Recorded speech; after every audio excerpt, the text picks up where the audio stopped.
What's up, guys? Welcome back to my channel. So I'm here today to talk about Real Housewives Ultimate Girls Trip, Season 2, Episode 7, Leavin' on a Prayer. So be sure to rate, comment, subscribe, and let's jump right into it. So it is day 7, the final full day of the trip. We have Dorinda, and she's talking to Phaedra in her room about how beautiful the lunch the night before was. Because remember, they all went to, they went wine tasting, and things were kind of tense with the group, but Phaedra, she, brought her prayer book, and she really got everyone to, open up and get on the common ground and stuff. So, Dorinda just kind of going on about how it was so beautiful, and Phaedra really helped to reset the vibe of the trip. And Dorinda really wants to end on a good note. She says she's going from make it nice to I don't give a fuck. So that's Dorinda's kind of thing. She's like, let's just end on a good note. All of a fucking sudden, as she hasn't been, the main source of, conflict of the whole trip. There's the itinerary, and there's going, they have canoeing in the morning. Then they're going to have lunch at this place called the Chesterwood Estate. And they're going to have dinner at the Hancock Shaker Village. So that's the itinerary for the day. And Brandi, she arrives at breakfast wearing last night's dress. She had that really short, glittery-ass piece she was wearing. And she was hungover as fuck. Because remember, ladies got crazy last night. They were hella lit. Brandi especially, she was, trying to make out with everyone. It was a whole thing. Upstairs in the room, Vicki and Tamra, they're, playing with the head wraps. I keep calling them turbans. They're playing with the head wraps. Phaedra goes in to help, and she winds up putting it on Vicki backwards. It looks all funny on her. And Phaedra said that Vicki has somewhat of a potato head. And I really do see it, just the shape of whatever. And then kind of the girls are at the table eating breakfast again, so pretty early. And it is Phaedra, Dorinda, Taylor, and Jill. And all discussing men at the table, just kind of talking about guys. And then somehow the subject of, having a foot fetish comes up in the conversation. Jill, she brings up how she's like, oh, a masseuse sucked on my toe once during a massage. It was really bad. And everyone's like, what the fuck? And Jill's like, yeah, it happened in the Hamptons. And I guess she, jumped off the table and was like, Bobby, the masseuse just sucked on my toe. And Bobby, I guess he was like, well, did you ask him to stop? Yes. So what's the problem? But it was just so random. Then the ladies all get ready for canoeing. This is Jill's activity. Jill's all happy to be the camp counselor, as she says. And then, but before they head out, the girls just kind of, in their rooms, kind of chit-chatting some more. Firstly, we have Brandi. She goes to Taylor's room, and she says she's glad that they made up, kind of reflecting on how far they've come on their trip and everything. And she kind of just, is there anything else we can talk about? Basically, Brandi's going to Taylor, I'm glad that we came this far, and I would like to continue on this road, essentially. And Taylor, she's like, it's behind us now, it's all good, we can continue moving forward. We'll probably never be best friends, but, I can see us just going somewhere good. And Brandi's like, oh, yay, now we can have fun and make out. And it's like, ugh, Brandi. Brandi is so annoying with that shit, honestly. But they are very optimistic, and so that's going down in one room. And then, meanwhile, in Vicki and Tamra's room, Vicki's very emotional because she, just found out that Steve, he, officially moved his shit out of Vicki's Orange County house. So it's, official, and Vicki's just upset 'cause she's like, I thought that he would get his head out of his ass and we'd be all good and stuff. And Vicki doesn't want to talk about it. She's, embarrassed about it. She's like, I don't want to go into it with either ladies. I just want to just deal with it in silence, basically. And then Tamra shares her stance, and she's like, look, I know that Vicki's very upset by this, but this is what she needs to hear. And Tamra's really blunt about it. Tamra's like, Vicki needs to hear, look, I don't love you. Let's move on with our lives. Let's go our separate ways. Boom.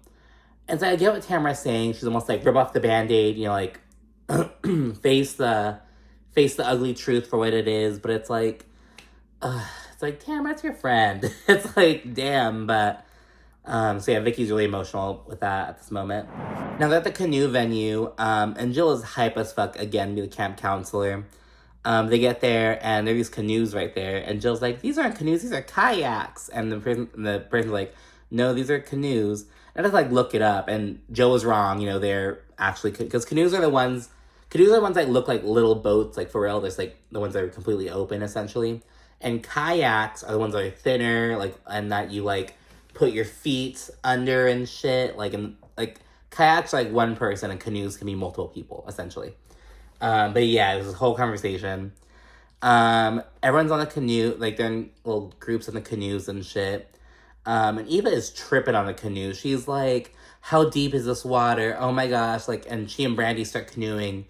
And Eva's like, wait, everyone calm down. Like, and she's the only one freaking out. So it's so funny. She's just like, okay, wait. Like, she's really put off by it. There's canoeing things, there's like nothing too crazy. Just like on the canoes, just fucking around.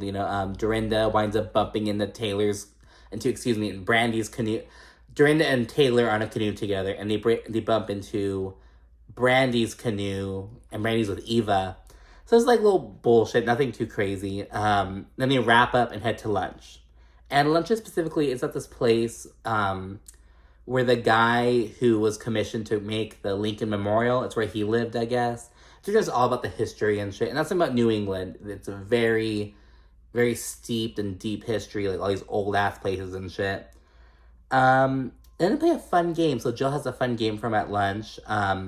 It involves, like, so each girl gets, like, 7 pieces of paper, like, one, and so, like, there's a piece of paper with Tamra's name on it, Vicki's name on it, so everyone has all these papers. And you're supposed to, describe that person in one word.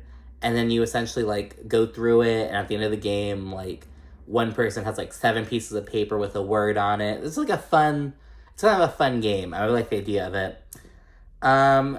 It's kind of pretty straightforward. Someone describes Phaedra as, first they describe her as mysterious. The next one is kind. And Phaedra, she's like, oh my gosh, like, she's like touched that someone described her as being kind, because Phaedra's like, I haven't always had the best reputation as a housewife. Then we see the reel of her, like, going in on Kenya years ago, like, oh, you're gonna have to find a guy from a sperm bank, shit like that. And while she's sitting around, running around, talking about my husband and the father of my children, and she spends her weekends peddling through sperm banks, looking through catalogs to try to find a donor. Honey, you don't know if your baby daddy will be an axe murderer or a child molester, because what you will know is that he needed $10 to get him a medium-sized pizza, so he ejaculated in a cup so you could have a kid. Now check that.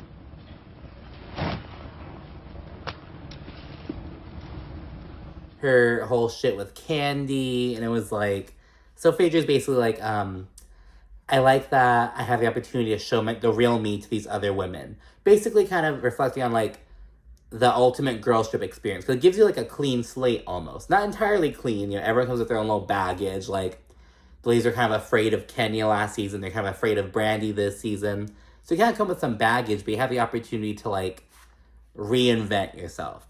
Or if you're like Dorinda, you have the opportunity to show your ass and show you're the same bitch you've always been. But anyways, Phaedra's kind of speaking on that. And then Jill, so like 4 of the women described Jill as talkative. Like 3 of them used talkative and 1 used expressive, so basically the same shit. And Jill's like, oh my gosh. It's like, girl, yes. All right, now we're back at Bluestone Manor and just prepping for dinner right away. It seems as the ladies, they had lunch, got back to the house, and, like, immediately started getting ready for dinner. It was like, oh, okay.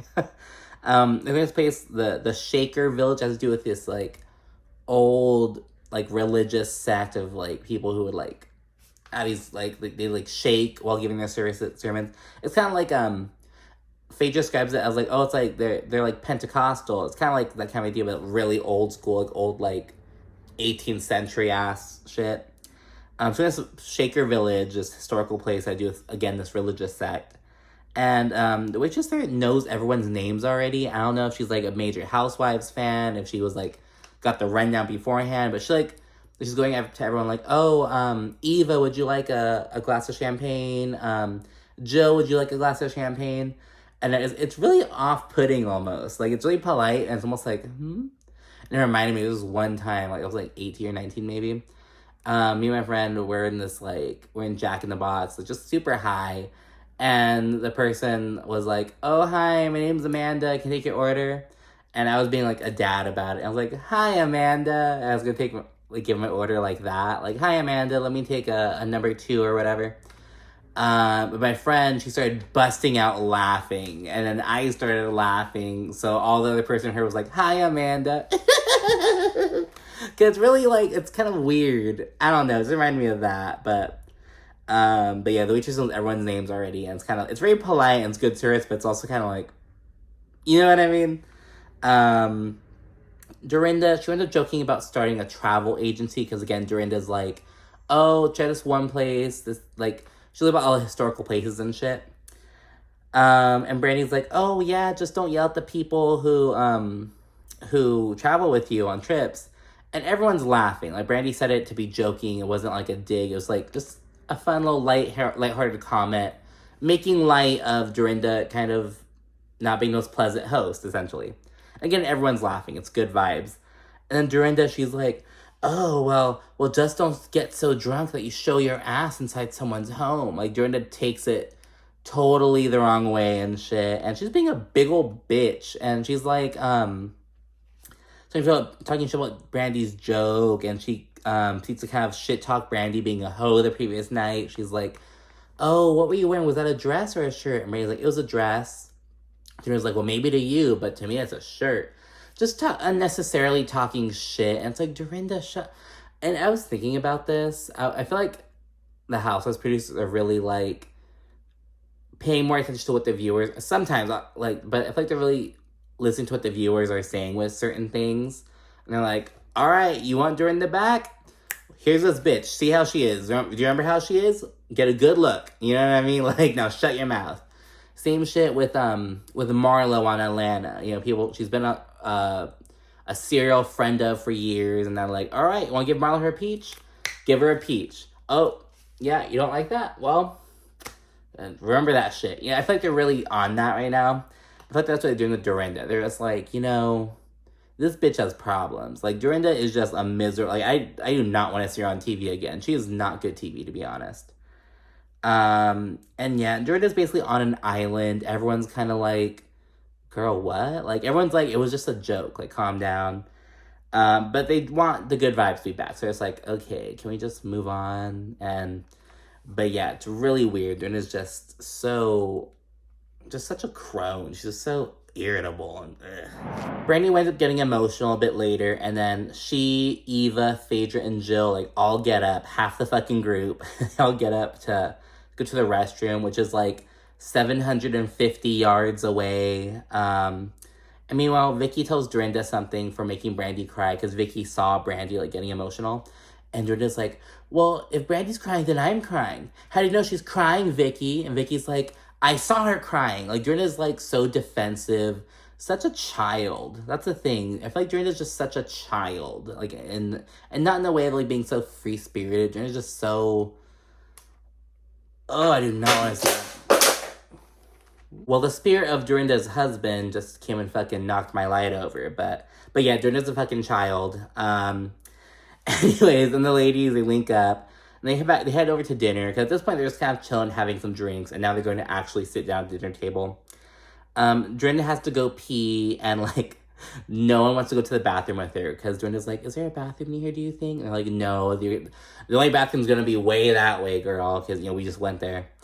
And no one wants to go with Dorinda. And Vicki makes a joke in the confessional. She's like, "I'd rather get a UTI than go with Dorinda to the bathroom alone." Like, hell no. And Dorinda winds up peeing outside because she comes back hella quick. And the girl's like, "Oh, that was fast." And Dorinda says, "That's because I use the great outdoors." And I'm like, oh, thank God you're wearing dark bottoms. Because I know damn well. I'm not going to say it. But then, yeah, at the dinner table, Dorinda starts reflecting on the trip. Tamra and Vicki say that they love Brandi. Brandi, of course, says she wants to make out with Tamra. Brandi and Dorinda, they love each other. Brandi's like, regardless of what just happened, I love you. I'll always be there for you. Brandi in confessional says, I'm not going to pull a Dorinda. Like, I understand when people are going through something. I won't judge you for it. Like, so Brandi's really being empathetic with Dorinda. Because if you kind of look at it, like, Brandi and Dorinda were kind of on similar boats to a certain extent in terms of, like, their role on the show. I don't know. Jill and Dorinda love each other. Dorinda loves Eva. It's just a bunch of love and shit at the table. Phaedra then gives everyone the prayer book from the last episode. She I guess she knows the author. She contacted him and she got him to express send over 7 books with his that he autographed. So she gives everyone a prayer book and a Bible to go along with it. And she has a bishop come, this Grammy award-winning bishop. He comes to perform a little service, get him all, get him in the groove, and all the ladies are hella uplifted by everything. Dorinda says, she was raised Catholic and everything, it's kind of a different worship kind of style, but she's like, I believe in church and I love this. Jill says, I may be Jewish, but, I believe in God, I believe in celebration, I believe in the beauty of it. So everyone's having a really good time. Some ladies get emotional. I believe Taylor and Eva were crying out, tearing up. And so it's just a really, really good vibe. Again, Phaedra, she's bringing Jesus to these hoes. She's like, okay, let's end this on a beautiful note.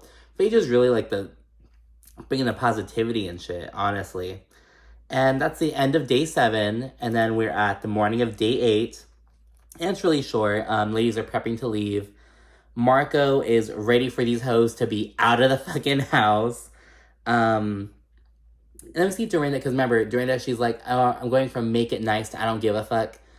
Dorinda's in bed with a box of pizza, eating it upside down, man. She's eating the pizza, upside down. And it just seems so weird to me. But it was Dorinda doesn't give a fuck at this point in time. They're good farewell vibes, and the ladies are out of there. Everyone says they would love to do it again, except Eva. Eva's I had a good time. It was a great experience. I will not be doing this again. So everyone's gonna accept Eva. Dorinda says that she thinks that Bluestone Manor was a great venue, and she thinks that she was a great hostess. And it's keep thinking that, bitch. You are never going back on TV again. Never, ever, ever. And if she is, I'm not watching. I don't care to see Dorinda on TV again after this, to be honest. I was never a Dorinda, oh, bring her back. I was never really... First of all, I'm not really into Roni like that. It's in New York. It's probably one of the franchises I gravitate towards the least. Just for personal reasons. But yeah, I was never a Dorinda stan. But now it's ugh. But yeah. And that's the end of Real Housewives Ultimate Girls Trip 2. And if you've been keeping up, so you'll also know that Real Housewives Ultimate Girls Trip 3 just finished filming in Thailand. It's Whitney and Heather from Salt Lake City, Alexia and Marisol from Miami, Giselle and Candace from Potomac, Leah McSweeney from New York, and it was originally going to be Tinsley Mortimer from New York as well. But word on the street is that she's filming for Roni Legacy, so she ended up dropping out, and they replaced her with Portia Williams. So I guess shit went down. Specifically, we kind of got a glimpse from an Instagram hint of some drama between Portia with Candace and Leah, I believe. I don't remember the specifics, but some drama unfolded. We get except for that. But yeah, so that's Ultimate Girls Trip 2. I'd love to know what you thought about the whole series. What you thought about in comparison with Ultimate Girls Trip 1. Are you excited for Ultimate Girls Trip 3? Let me know. Thanks again for watching. I'll see you again soon. Bye.